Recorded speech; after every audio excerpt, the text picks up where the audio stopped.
రేవంత్ సర్కార్ తీసుకొచ్చిన hill to పాలసీపై తీవ్ర అసంతృప్తి వ్యక్తం చేశారు ఎఫ్టీసీసీఐ అధ్యక్షుడు రవికుమార్. హిల్ టు పాలసీలో భాగంగా పరిశ్రమల తరలింపు రాత్రికి రాత్రి సాధ్యం కాదని, కనీసం 5 ఏళ్ల సమయం ఇవ్వాలని స్పష్టం చేశారు. క్లీన్ అండ్ గ్రీన్ ఎనర్జీ పాలసీలో భాగంగా జారీ చేసే ఎన్ఓసీల ఆలస్యంతో పెట్టుబడులు ఆగిపోతున్నాయని ఆవేదన వ్యక్తం చేశారు. పరిశ్రమల సమస్యలను ప్రభుత్వం పట్టించుకోవడం లేదన్నారు. ఇప్పటికైనా సర్కారు స్పందించకపోతే అన్ని సంఘాలతో కలిసి ఉమ్మడి కార్యాచరణ ప్రకటిస్తామని రవికుమార్ వెల్లడించారు. ఎంతసేపటికి వాలంటరీ అని చెప్పి కన్వర్షన్ ఆఫ్ ల్యాండ్కి రేట్లు చెప్పారు. 20% అప్ ఫ్రంట్ కట్టాలి, తర్వాత 80% 45 డేస్లో. మాకున్న డౌట్లు ఏంటంటే ఈ సిక్ యూనిట్లు 5% 10% ఉంటాయి.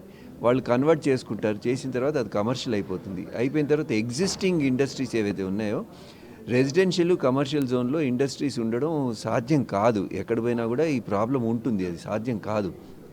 సో దానికి ఏంది, చాలా ఇండస్ట్రీస్ రెడీగా ఉన్నారు.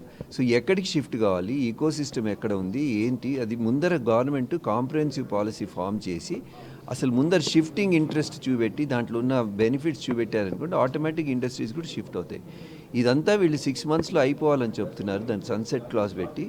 కానీ ఇవాళ మొదలు పెడితే డిస్కషన్స్ నా లెక్కలో ఈ యూనిట్ ఏదైనా షిఫ్ట్ చేయాలన్నా కూడా ఒక 5 years 6 years పడుతుంది.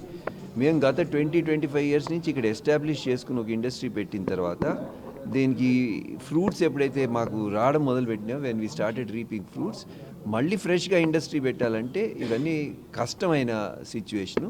ఈకో సిస్టమ్ని డెవలప్ చేసి ఇండస్ట్రీస్కి చూపెడితే ఇండస్ట్రీస్ రెడీగా ఉంటారు షిఫ్ట్ కావడానికి. ఈకో సిస్టమ్ లేకుండా వెళ్ళాలంటే కష్టం.